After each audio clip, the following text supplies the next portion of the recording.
Gaano man po katigas ang puso ng isang tao, hindi po yan uubra. Gaano man po yan ka-terror. Gaano man po yan kaigpit. Hindi po yan uubra sa kapangyarihan ng Diyos. Alam po, minsan kapag tayo po ay nasa kagipitan, madalas tayo po ay nagtuturo, nagpipinpoint kung sino po yung may kasalanan. Madalas ituturo po natin yung ibang tao pag tayo po inahantong sa tinatawag po nating kagipitan. Pero pag atin pong i-analyze, sa lahat ng aspeto ng buhay po natin, hindi tayo pwedeng mag-pinpoint ng kung sino man dahil at the end of the day, ang nagpapasya, ikaw din sa iyong sarili. Ang huling magpapasya, ikaw. Halimbawa, meron po mga taong nag-advise sa iyo. May mga taong nag-influensya sa iyo upang magdesisyon ng iyong idinesisyon ngayon at para bagang ikaw ay nahantong sa pressure. Hindi mo pwedeng sabihin na, ay, kasalanan mo kasi ikaw yung nag-advise sa akin ito. Alam po, at the end of the day, kahit sino pa ang mag-advise sa ating paligid, kahit sino pa yung maka-influensya sa atin, kung hindi tayo magpapasya, hindi po natin magagawa yung isang bagay na ginawa natin. Ano yung point ko? Yes, maaring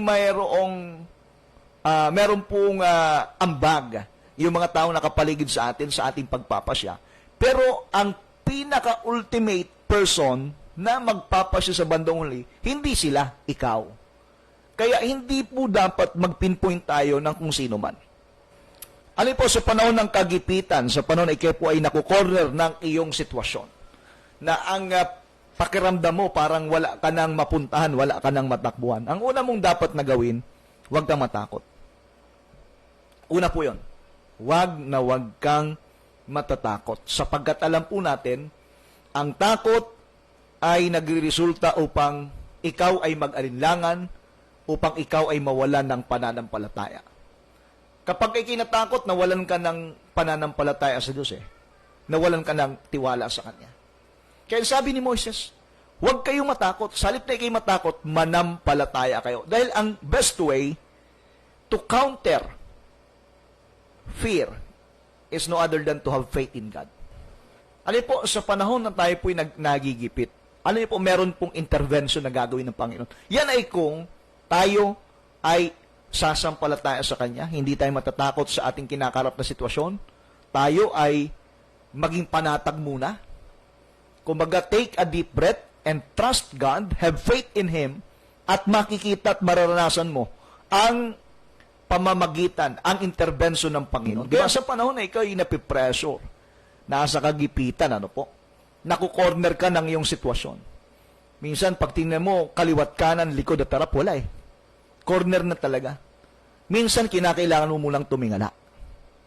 Diba? Tumingala ka. Bakit? There is a God that is watching us. Sabi nga, from a distance, there is God who is watching us. Andiyan po na pinagmamasdan lang tayo ng Panginoon.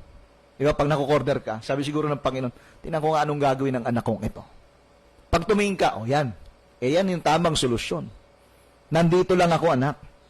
Minsan kasi tayo ay pinapaintulutan ng Panginoon na marap sa ganyang sitwasyon for us to understand that we need God.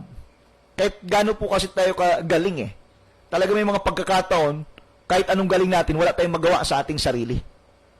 Sapagkat, ang ibig ng Diyos, huwag tayong magtiwala sa ating sariling kakayanan, kundi magtiwala tayo sa Diyos na makapangyarihan sa lahat. Ang Panginoon ang makikipaglaban para sa iyo. Kaya nga, hindi ka makikipaglaban na mag-isa. At kapag ikaw ay nagtiwala sa Panginoon at ipagkatiwala mo sa Kanya ang sitwasyon, hindi mo talaga laban yan. Laban na po ng Panginoon. Bakit? Kasi alam ng Panginoon, wala ka man magawa sa sarili mo Parang sinasabi mo, Panginoon, bahala ka na. Lord, take charge. Therefore, hindi mo na laban yan. Laban na ng Panginoon yan.